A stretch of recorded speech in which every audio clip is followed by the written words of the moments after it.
Hi, everybody. Bob Olson here with Afterlife TV. You can find us at afterlifetv.com. This is where we search for evidence of life after death and ask the meaningful questions around that subject. Today we're going to be talking about continuing your relationships with your loved ones in spirit. You know, we sort of talked about this in other interviews with, let's say, David Kane. You might remember Dave Kane. He communicated with his son, Nicky, who had passed in a fire in Rhode Island. Bill Guggenheim, not that far away from that interview here. He talked about his book, Hello from Heaven, and the 12 categories of after-death communications, a term that he and his wife Judy coined many years ago. And then Mark Ireland also, he lost his son Brandon and has been in communication with him in various ways. Today's a little interesting. It's a little bit different, and you'll find out why as we get into it. And our guest is the author of this book here. We'll show this more than once. The Afterlife of Billy Fingers. Just the title alone makes you wonder what that's all about. And the author is Annie Kagan. Thanks so much, Annie, for joining us on Afterlife TV. So nice to be here with you, Bob. Yeah, well, you know, I'll let everybody know we had done this interview already a couple of weeks ago, and I don't know why, whatever, you know, the first time that this has ever happened, the audio recorded and the video didn't, so I thought it was such an amazing interview, so here we're gonna do this amazing interview all over again.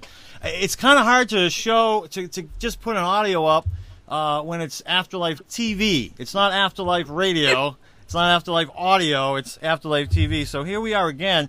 And so if anybody's wondering why we seem like we're best friends, I think we are because we know each other so well now.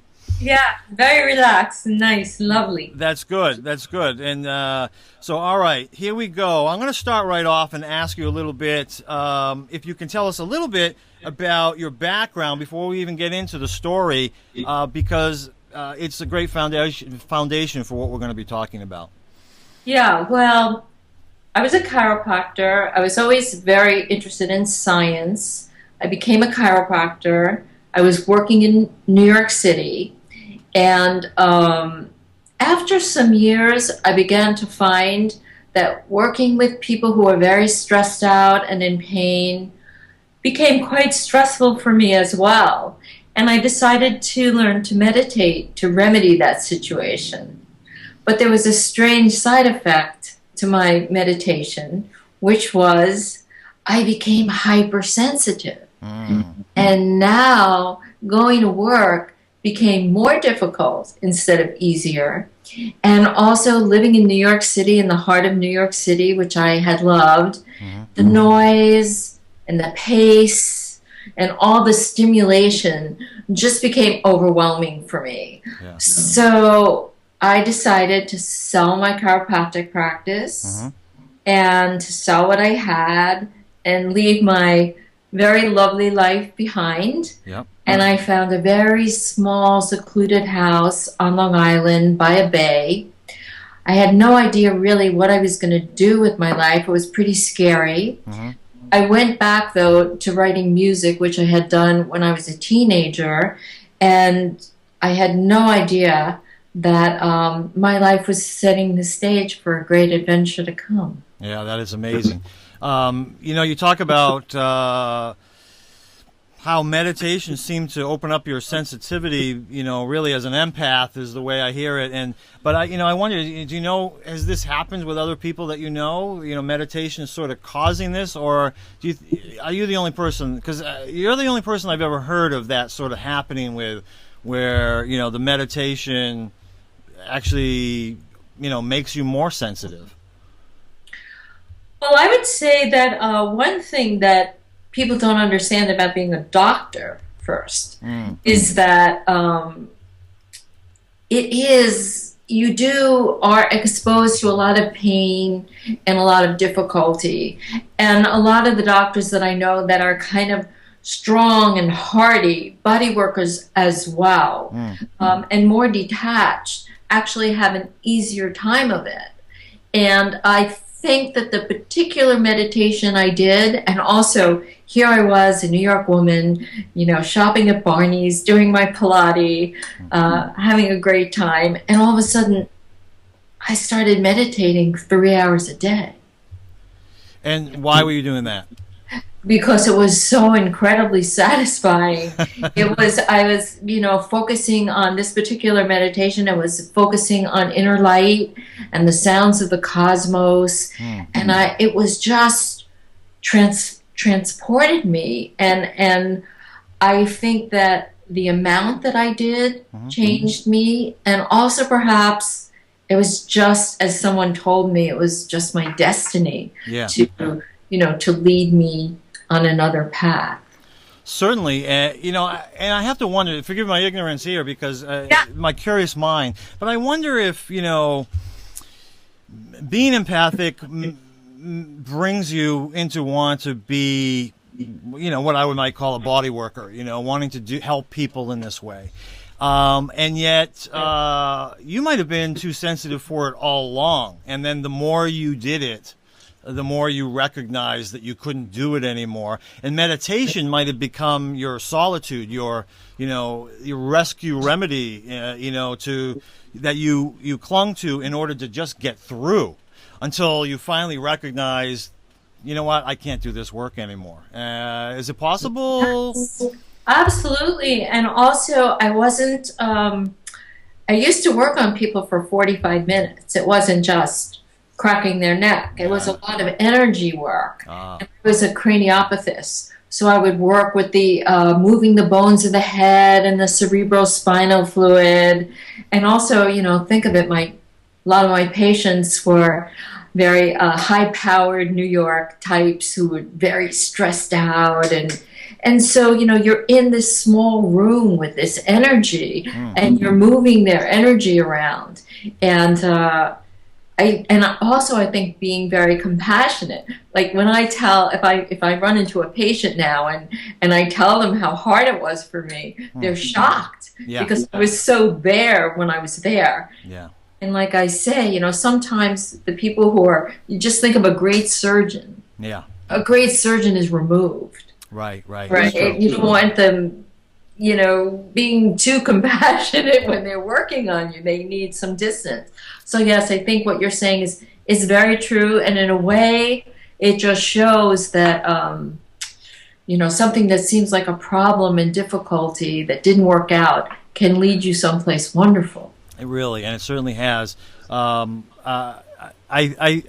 relate in that, and I'm sure a lot of our audience members relate as well. I mean, we have a lot of psychics and mediums, and they call themselves all sorts of other things, intuitives and sensitives, but we have a lot of people in the audience who feel as though they're an empath in one way or another, and probably can relate. When I say, if I go if I go to a party, or if I go to a concert or, a sports arena with lots of people around, I tend to be exhausted when I get home.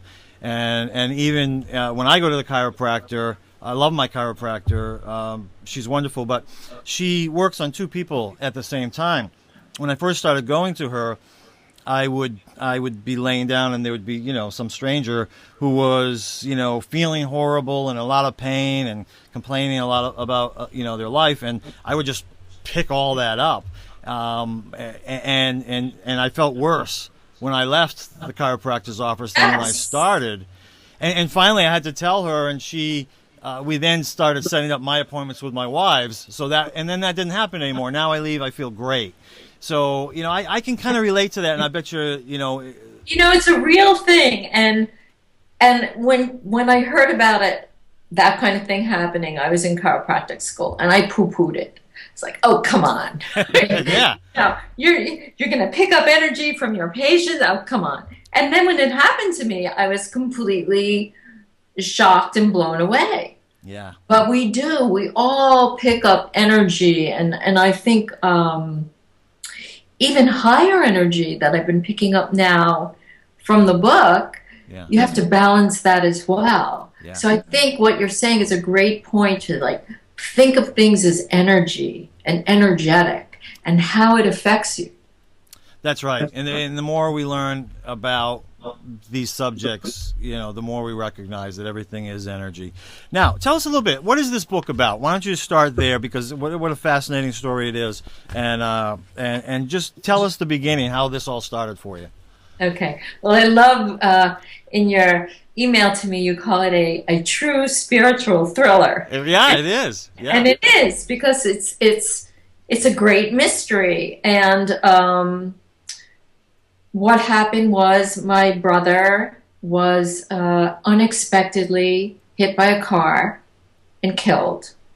And I was completely grief-stricken, barely get out of bed.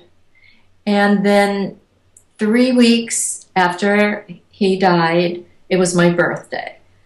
And I was sunrise, and I was waking up, and all of a sudden I hear Billy talking to me, like as if there were a hole in my ceiling. And I heard him outside of my head very clearly going, Annie, it's me, it's Billy, get up. And I'm like half asleep, and I'm going, oh God, I must be dreaming, Billy, because, you can't be here, you're dead. And then he said, no, I'm here, get up, get a notebook. And when I got out of bed and got a notebook and went back and started writing what he was saying, I knew that I was awake because I was moving around. Right. And then the first thing he did was assure me that he was really wonderful, nothing painful for him, because he had been hit by a car, and so that was very traumatic. Yeah. And when someone dies violently, you have a lot of concern. So he said no. As soon as he was hit by the car, he didn't feel pain. He was drawn up a beautiful chamber of silver lights that healed all the pain he had suffered in his entire life. And that he went up the chamber, he saw my dad in the chamber, who was joking around with him, which would be what my father would do. Okay. On the other side. And then he was born into a divine universe where the light had characteristics of compassion and kindness and love and understanding. And he was drifting through these beautiful galaxies. And then he said, Annie, in his bad boy way, death is really unbelievable. Actually, it couldn't be better. So don't take death so seriously. And remember, we will meet again. Well, so what an incredible birthday present, first of all. Yes. And this is only 3 weeks after his passing. Obviously, you're in deep grief. I'm sure that you must have questioned, is this just my imagination? Something that I feel like I need? Is this a dream? What kind of things went through your head? Yeah, well, first of all, when he was actually talking to me, and always when he talks to me, I'm in a state of euphoria because his voice carries the energy of his world to my world, into me. So I wasn't feeling grief while he was talking to me. I was feeling bliss. But then after, when he leaves, I'm never skeptical when he's there, because it's too amazing. And then when he left, I'm like, how could somebody be talking to me from another dimension? How could my, bad boy brother, the last person who I would be expecting to give me this beautiful vision and this expanded cosmic secrets, Billy, how could this be happening? Maybe I'm going crazy. Yeah. Maybe, well, not like I'm going crazy, because I'm not crazy, but maybe somehow my grief is so enormous that my mind is like inventing this to make me feel better. So I was very skeptical, and I was going to find out if he came again, because I'm very scientific and I need to know the truth. And if he shows up again, I'm going to be very skeptical, and I'm going to ask him a lot of questions. Certainly. I kept that little notebook near me at all times, just in case. I don't blame you. I don't blame you. And I think a lot of people would have thought the same thing. It's not uncommon, from my experience, even my personal experience, we have these amazing experiences, just like you say, while we're going through them. There's a sacredness to them. And then after them, our mind gets in the way, and and our mind starts to question everything. And even when after my first reading with a psychic medium, I had so much evidence, because it was a 3-hour reading, so much evidence that came through. It was undeniable. But it wasn't the next day, but it was over time, over a certain number of whatever days or weeks. Then I started to question things, and I needed another reading. And I'm sure that you were like, "Oh, gee, I hope he comes back," because I hope he comes back, because I'm gonna really check him out. Yeah. But of course, he comes back, and the same thing happens in terms of the energy is so strong that I'm no longer doubting him while it's happening. But the interesting thing was, he knew I was doubting him, because on the second visit, he said to me, "You know what? I understand this is really weird for you. So what I'm going to do is I'm going to prove to you that this isn't just your imagination, that it's really me." And he did. He proved to me over and over again that he was real. All right. Before we get to that proof, because I want to talk about that. Before we get to that, one thing I want to mention is the first time he came to you, I remember reading in the book that you were waking up. You were sort of in the waking sleep state. Do you think that helped him be able to connect with you in that way? Very much so. Okay. I think your mind isn't so prominent. Yeah. You're more into your intuitive, lower brain functioning, and I think that was very helpful. Do I remember correctly? That happens to a lot of people. Yeah, right. And do I remember? Yes, even for me, a big. I have no ability, but even for me. I've had some weird experiences in that sort of either falling asleep or waking up, I remember one time I was falling asleep, and all of a sudden there was this face, like I saw this face coming at me and yelled, "Bob!" And I woke me right up. I'm like, whoa, what was that, And it's an amazing state for them to be able to communicate with us. He came to you, if I remember correctly, that's sort of how it started off. Even some of the preceding ones were still in that sort of after you woke up or as you were waking up type of state. And then over time, you were able to do it at other times of the day. Is that right? Correct. Were you ever did you ever consider yourself a psychic or a medium before? Had you ever taken any kind of classes to be a psychic or medium? No, just meditation. But I was talking to an expert in the field the other day. Mm-hmm. I don't know if you know Margaret Wendt, who was on TV, and she knew George Anderson. We were talking a little bit about, why this happened to me. Yep. And I realized that I've been dealing with invisible and energy all my life, because when you're a musician, right, music is invisible. Yep. It's energy, it's vibration. Working with people's bodies is vibration. Yep. Meditating is energy. So I think that in a way, I've been working with energy all my life, and also I've always been super sensitive person. Billy even says that to me. I was always the sensitive one. I was always a very, sensitive, aware type person. But I never was psychic. Yeah.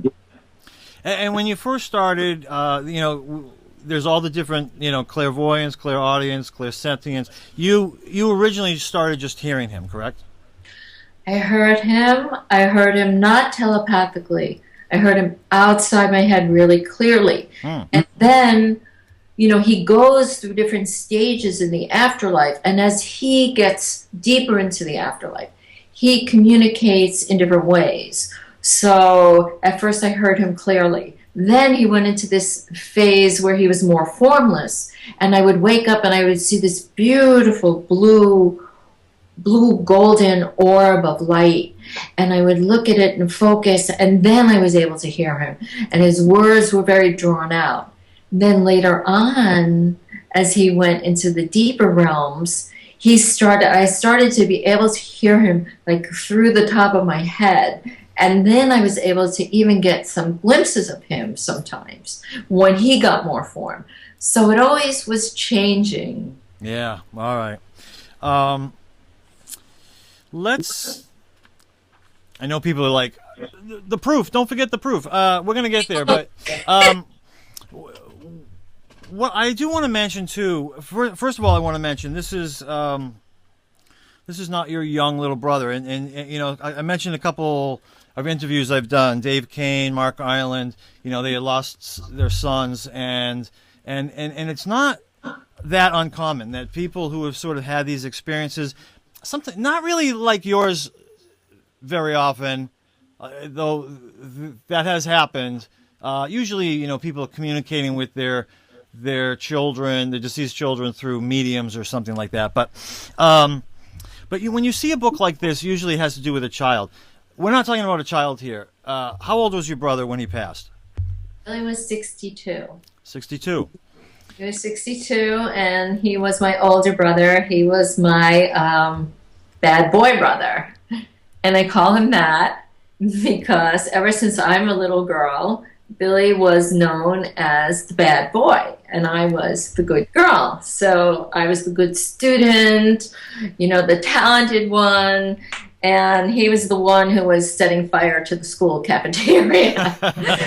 So, but when I really say that in the subtitle, I mean it in a very glamorous kind of way, because even though he was the bad boy, mm-hmm. I always idolized him, kind of. Like, he reminded me of James Dean in that he was rebellious and he made his own rules and he lived life on his own terms, even though he had terrible addiction problems mm-hmm. all of his life. And in a way, now that he's talking from the other side, he's still kind of a bad boy. It's not, right? It's not the usual communication. He's funny and charming and he breaks all the rules. So, I thought it was really important to get that in the title to explain, like, if you show the cover of the book, that's really Billy. He's, his energy. Hi, Billy. There's Billy. That was Billy. That is Billy. Jumping up in the air with enthusiasm for life. How old is he there? Oh, he was 17 and he just got his first motorcycle. Got his first motorcycle. I love that. I got my first motorcycle. Where are we? All right.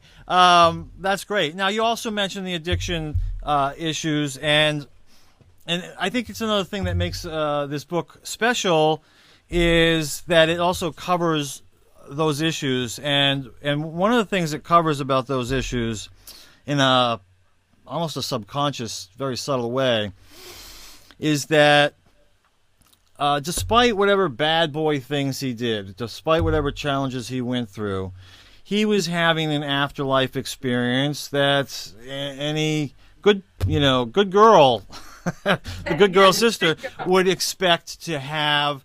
And it was a wonderful, beautiful, gorgeous experience, the way he describes it. Correct? Yeah, I think that's a really, really important aspect of the book, is that when he talks about his life, he goes through several life reviews. And in one of the life reviews, he says that, people would judge him. People would look at him and say, what kind of a crazy life did you have?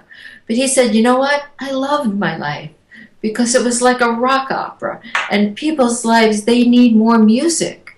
And actually, he said that he went to Earth to explore drug addiction, mm-hmm. and that, we should never judge somebody because we don't know what they signed up to do. And who are we to judge anybody? Because we're not in their shoes and we don't know their path. And that's a wonderful, wonderful lesson that I've learned. Like, I don't know what anyone's doing here. And also he says, you don't even know what you're doing here. You know, we all have these theories of what we're doing and how life should be. And, you know, if I just think this, my whole life will change. And he's like, nonsense. We don't know. Life's a beautiful, wonderful, mysterious impulse to be tasted and released.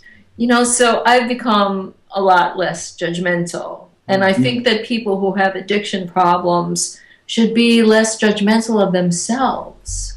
Yeah. Right. That's right. Well, I mean, I'm hearing myself echo. One thing that is recognizable in this story, you know, is that Billy lived a lot. He lived a lot. He lived a lot of life. You know, some people who play it much safer than Billy did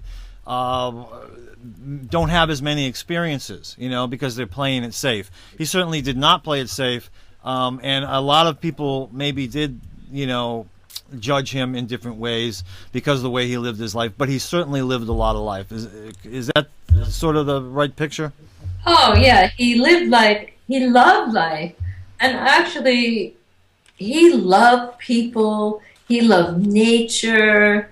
He you know, he had a lot of music in his life. And I think that he encourages us all to follow our dreams. And most of all, not to live our lives by other people's beliefs. He's really strong on that point. Yeah. That, you know, clean out your belief system. That, you know, when we're on earth, we need some beliefs to guide us. But make sure they're your own beliefs. Yep. Not something, how does he put it? Don't go running around, you know, fulfilling other people's ideas. Mm. And also, you know, what's really helpful to me is he talks a lot about the shadow side of life. Okay. So he says, you know, because I, the good girl, am always waiting for life to be perfect. If I just do X, Y, and Z, everything will be wonderful one day. That wonderful one day will come. But, you know, sometimes I have a beautiful time. And he taught me that, you know, life on earth is a world of duality. And you can't have the sea without the storms. You can't have the wind without tornadoes. You can't have the earth without quakes. And so, you know, when the shadow comes along, it doesn't mean that you've done something wrong. It's just the nature of life. So embrace it. And guess what? Enjoy yourself as much as you can anyway. And I do that now. You know, I try to be more like the bad boy. Yeah. Well, I mean, that's nice. And did he talk about regrets? Did he, you know, from that side of life, did he talk about regrets at all? Yes, I regret to say that he didn't have any regrets. He didn't have any regrets. It would be nice to be able to say, oh, he was repentant or whatever. Yeah. But actually, he says that he kind of... Now, I think that this is one of the differences between near-death experiences and what Billy's reporting. Mm-hmm. Because a lot of near-death experiencers, when they're talking about their life review, they talk a little bit about, you know, when they cause pain to other people, they feel the pain sometimes. Right. And Billy says he has a very Buddha view of his life, where he's detached, he's watching it, it's fascinating. He gets to go down all the different roads he didn't get to live. So in other words, you know, if you're in love with someone and you don't get to marry them, you get to see what that life would have been like. Mm-hmm. If you wanted a different career, you get to see what that would have been like. And then he says, but you know what? It's kind of getting boring looking at all this stuff, because it's much more fascinating being here in the now, in the moment. And he takes us all into the moment. And that's what I love about it. It's not about good and bad and regret. It's really about energy and vibration. Well, you said a lot there, right? A lot I wanted to comment on, but first of all, every near-death experience is different, so that's what's great about it. Some people do talk about feeling a sense of regret from things that they did, and others talk about there's no regrets and everything's just an experience.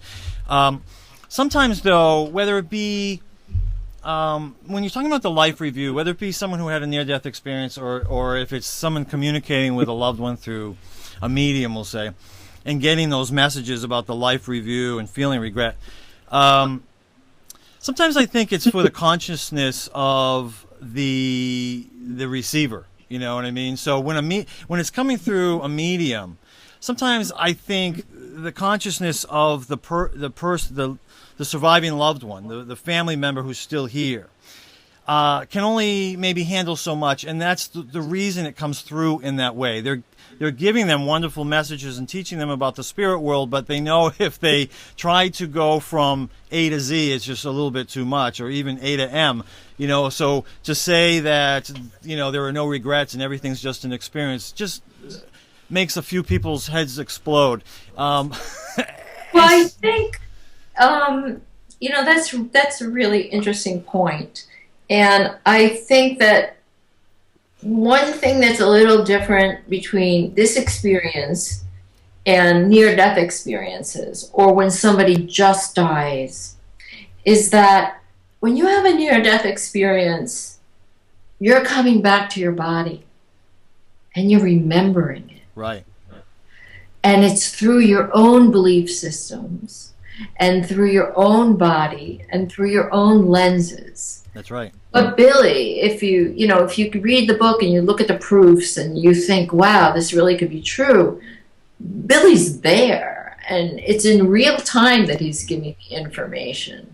And I think that possibly people have regrets if they're going to come back because, they want to be a better person while they're here. Mm-hmm. Billy's going on. He keeps going on, and I don't know. I don't really understand it either. Mm-hmm. It's pretty mysterious to me. And he does say that you can't really understand it until you go to the other side, because in a human way of thinking, it doesn't make sense. Yeah, it's not possible.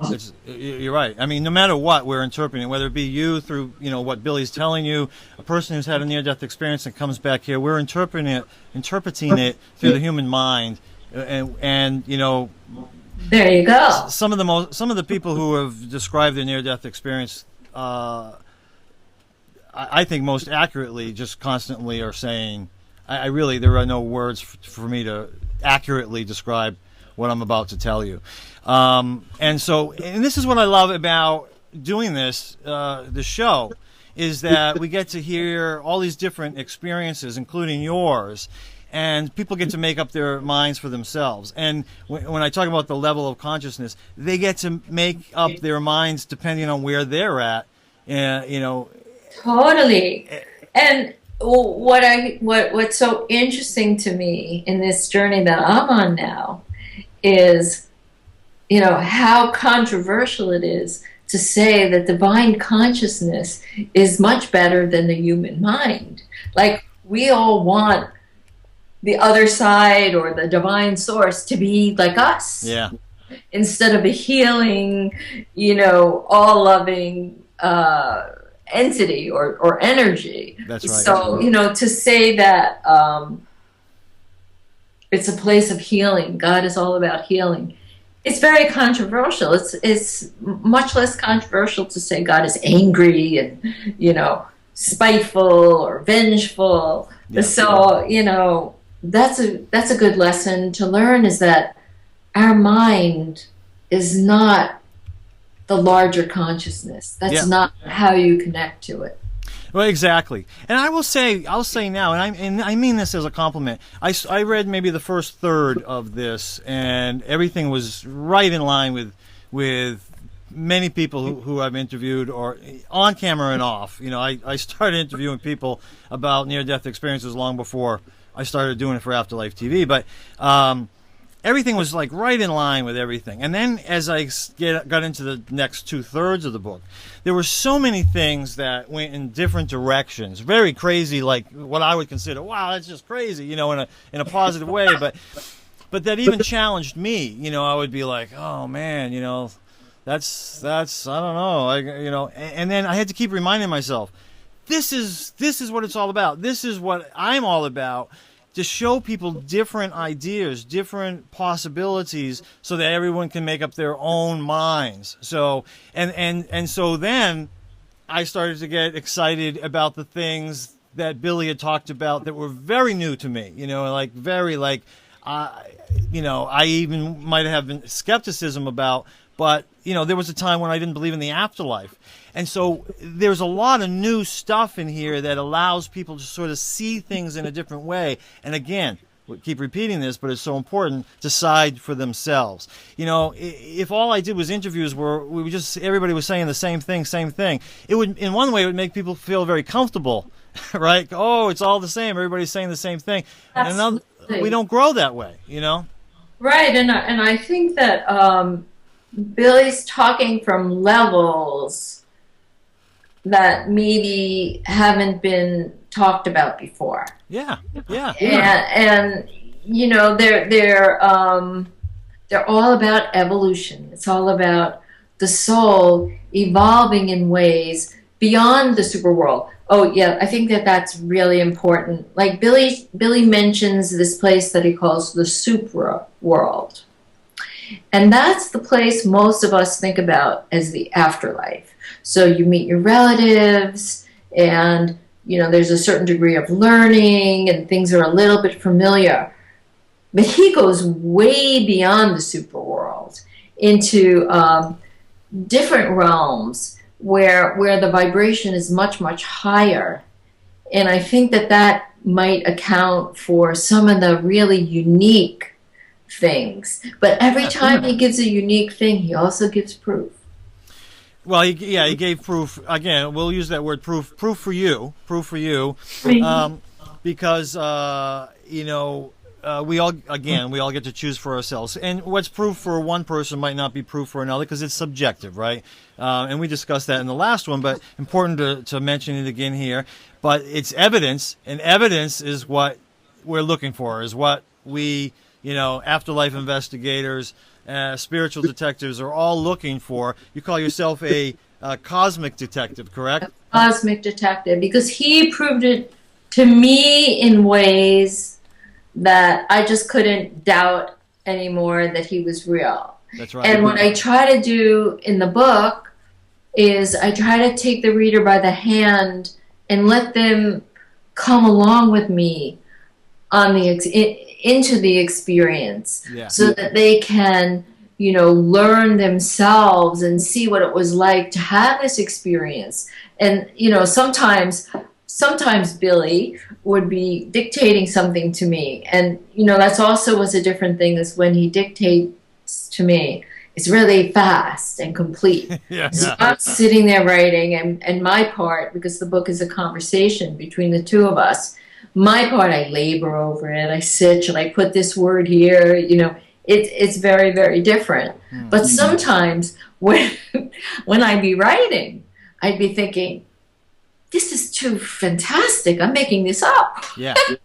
You know, I myself was skeptical, and then he'd put a clue in it. Like, for example, in the writing, he'd say something like, now I'm receiving a great blessing. I'm receiving the blessing of Hotep, and I had this mystical feeling in my third eye from this blessing, and then I'm saying, okay, he has me look at Hotep. What is Hotep? And I Google Hotep, and I see that it's the first word of an ancient Egyptian blessing that was given to people in the afterlife before they were given the divine nectar. And that was exactly what was happening to him. So for me, every time that would happen, it would almost be like an electric shock went through my whole system. Yeah. Because I was also skeptical. How could this be happening, right? Yeah, yeah. And then he would tell me these things, and the clue would turn out to be correct. And then my entire system went on overload, and I was like, I got cleared out of certain ideas that I held. Yeah, right. Well, and that's it. I mean, again, we keep talking about near-death experiences, but that's it. People with near-death experiences, they only go so far before they're turned around and they have to go back. And I understand that they ended up with a greater knowing than what they actually experienced. But what we're talking about here in this story with Billy is he continues well beyond, well beyond someone's re-entry into the afterlife or the spirit world, whatever you want to call it, and continues to go on. A lot of people will talk about the different levels and that our spirit goes through. And so anyways, he gets into those. I don't think he calls them levels, but he definitely goes through different experiences as he's going through there. I want to go back and ask you. You said divine nectar. What is divine nectar? Yeah, that's pretty deep into the story. He receives something that he calls divine nectar when he's in the realm of the golden cave. Okay. He's in a beautiful golden cave with a very high divine being. Okay. And there's a beautiful stream of nectar, and on the stream there are the flowers of all his past lives are there. Okay. And he's offered to drink this nectar. Mm-hmm. and his bad boy way, he says something like, "Wow, I'm barely ready to drink, but I'm gonna drink." Because as he's going through all the realms, his vibration is getting higher, Yeah. And as he drinks the nectar, I don't want to spoil the story, but he's able to go on to like a higher realm. Yep. It enables him to go somewhere else. Yeah. Okay. All right. All right. That's great. Do you find as you're communicating with him that the higher the realm he goes, it's more difficult or easier to communicate with him? For you? It depends on the realm. I think that as the journey went on, he mm-hmm. gave me exercises to help balance this world, because sometimes people tell me, "Oh, I'm so envious." And I say, that you had this trip, and I'm saying, "Oh, please don't be envious," because it was very hard, especially at the beginning, because people who have near-death experiences say it was hard to come back to this realm. Mm-hmm. But I'm going with him and coming back. What if Raymond Moody calls me like I'm a walker between the worlds, mm-hmm. Forward. And so towards the end of the book, he would give me these wonderful exercises to do. Like one thing was, I would lie down and he would have me picture, red lights going from my navel deep into the earth and my feet into the earth. So it actually became much easier for me, even though it was deeper, because I was used to traveling back and forth. Yeah. Okay. All right. All right, we'll get to where we promised. We did talk about some of that evidence that turned into proof for you, that Billy gave you to help prove to you that he was really there. Why don't we give a couple examples of some of the things that he gave you that you couldn't possibly have known about otherwise? Yeah, we'll start with a small one that happened at the beginning. I didn't tell a lot of people about Billy in the beginning. And one of the people I told was my friend Tex, whose life he affected really greatly through the course of the book. And one morning, this was the first time that he spoke to me that it wasn't dawn. And I was making something to eat in the kitchen, and all of a sudden I hear his booming voice again coming from the ceiling, which was quite shocking because I wasn't expecting it. You know, tell Tex, show me the money. Yeah. I'm like, oh my God, okay.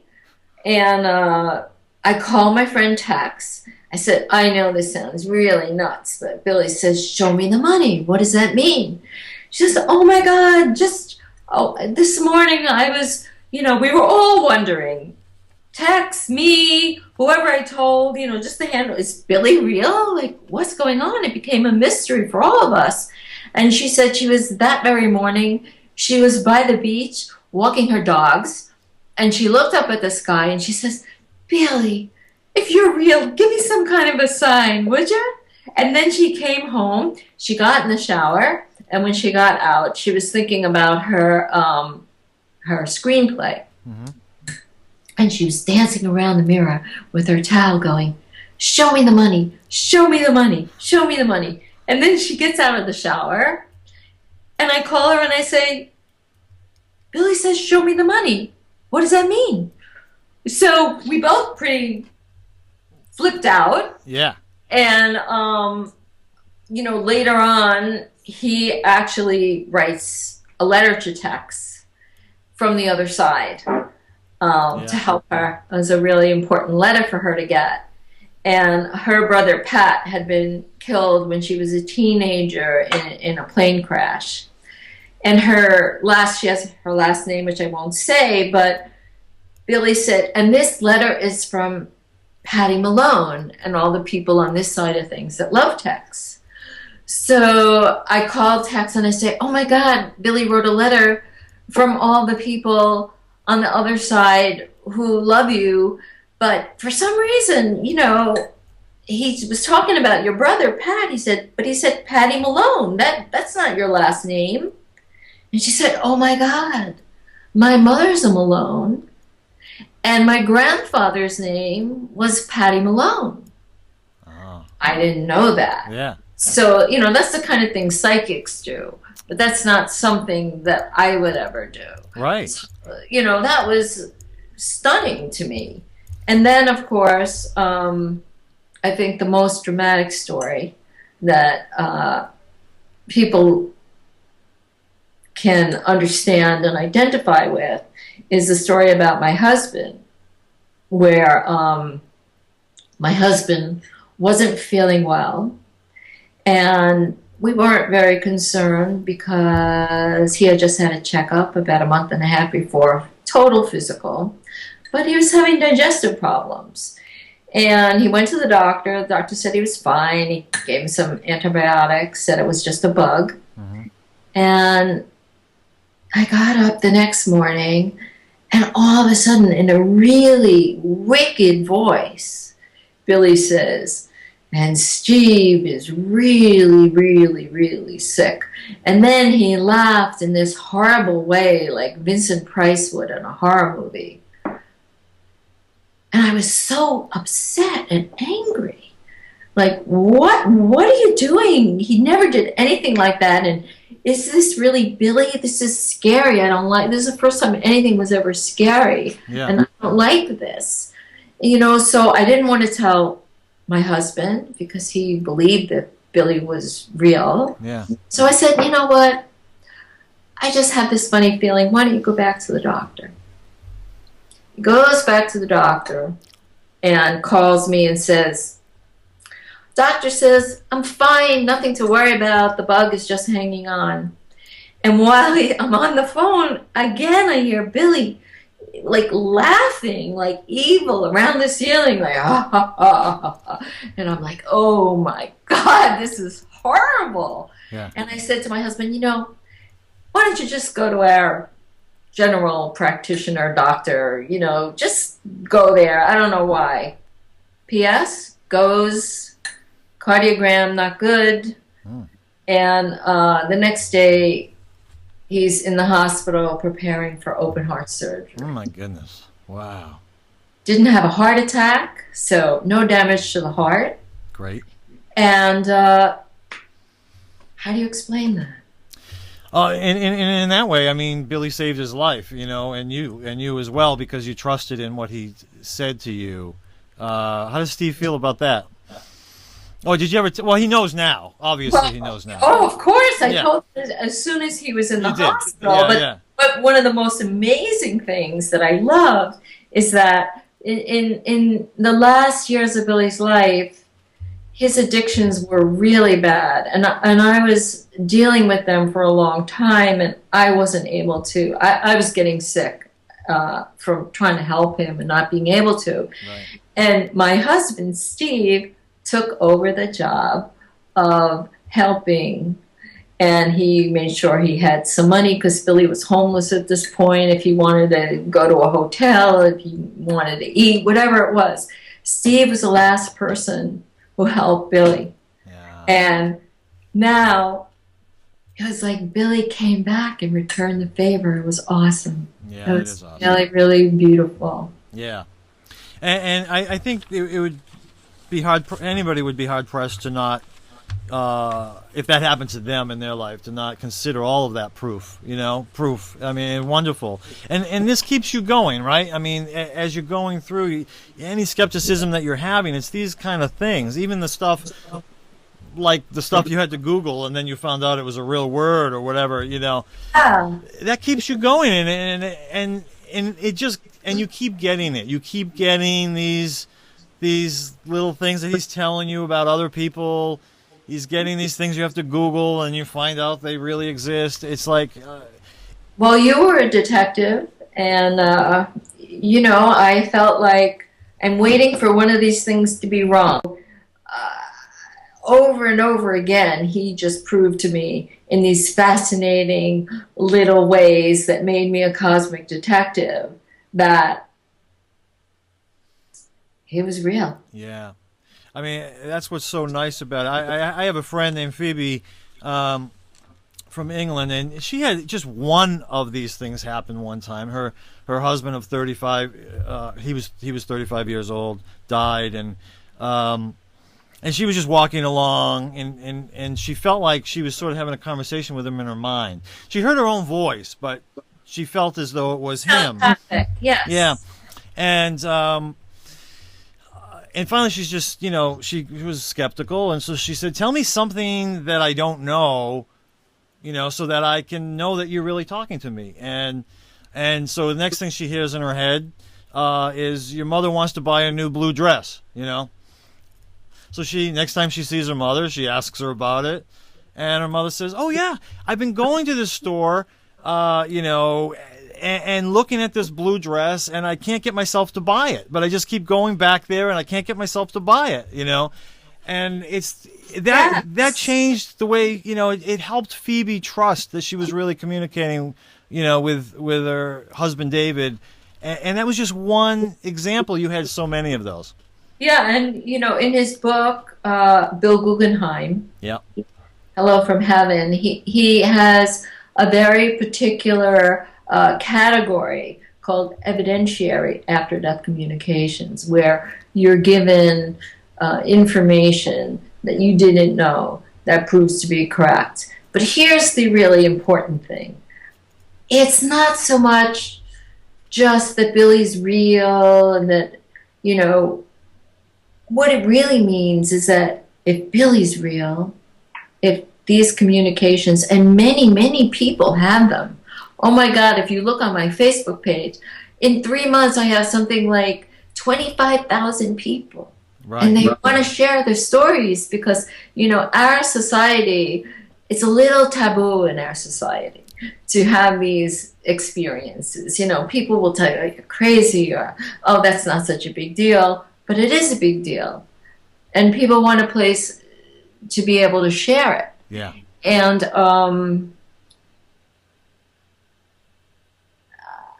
I forgot what I was going to say. Well, I mean, I do that all the time, so don't. So, I mean, what's wonderful about that, first of all. I know. I remember. You got it? You got it? All right, here we go. It was good. It was important that, you know, when these people are reaching out to us, they're comforting us. They're trying to help us with our grief by saying, we still exist, the love still exists, and guess what? We're eternal. You're eternal. Yeah. It really goes beyond just the little message. It goes into, you're an eternal being, you have a soul, and all the implications of that. Yeah, yeah. Well, I mean, that's beautiful, and you know, is there anything that we haven't covered? I think that's a great way to end it. But is there anything that we haven't covered that you would like to say to people? I mean, obviously, there's so much more to this story than what we've even been able to touch upon. But is there any one message, you know, for our audience, whether it be for the grieving or for the spiritually curious or what have you, that you would want to leave with us that we haven't touched upon yet? Yeah, I think my favorite thing that Billy has taught me is that every cell in my body was made on a star in a supernova. Literally, this is not poetry.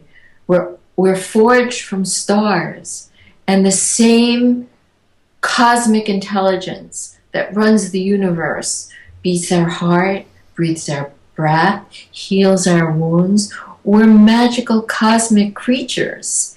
And by looking at photos from the Hubble telescope, which I do a lot now after he told me to do it, you know, those mysterious, wonderful galaxies and dust clouds, and then, you know, close your eyes and imagine that they're inside you and all around you. Forget about your problems for a moment and become like a cosmic being. And doing that changes you. Yeah. Many people have reported how expansive they become. So I love that. Like, you're made of stars. That is beautiful. And how many of us have not looked up at the stars and just, you know, had just felt a strange connection with, you know, the oneness of all that is. My last interview, Don Miguel Ruiz, you know, had an incredible epiphany that changed his whole life by doing that, by looking up at the stars. Wow, and Carl Sagan used to say, you know, why do we feel that way when we're looking up at the stars? Because it's a longing to return to our origins. That's beautiful. That's great. Well, that is a great way to end it. I do want to ask your website, the Afterlife of Billy Fingers.com, not the Afterlife of Billy Fingers. Afterlife of Billy Fingers.com, and please go to the Facebook page. On the Facebook page and the website, you could download a free chapter. And nice. Get a little taste. And Barnes & Noble, Amazon, it's available. Okay. And thank you so much for having me as your guest. Well, no, it was my pleasure. And I just want to nail down, you know, if people go to your Facebook page, one of the great things is you give little quotes from the book regularly. Very quotes with photos, very inspirational. And actually what's happened is conversations, all these conversations about the quotes and people's experience that they had with the book, because people feel that they kind of have a spiritual experience when they read the book, and it's different for everybody. So I highly recommend the Facebook page to get a little flavor of what's going on here. Me too. And we'll have links for that all below this video. And the last thing I'll mention, we're going to put a little, at least a link to it, or we'll put the video down below. It's a little promo that a friend of yours had done for the book, a little 3-minute video that I think people will really enjoy as well. So they'll know what that is all about and get a better sense for the book if they're wondering about it and still thinking, you know, is this something for me or isn't it? That might help them. But anyways, Annie, this has been great. I'm thrilled to have been able to interview you twice. Yes, it was fun each time. And maybe in the future we can have you back and you can talk about new things that have happened since the book has come out and different things you've learned and all that. I really enjoy it. That would be great. All right. Well, Annie, thank you so much again. And I wish you the best of luck with everything. Thank you, Bob. You as well. All right. Bye-bye now. Bye.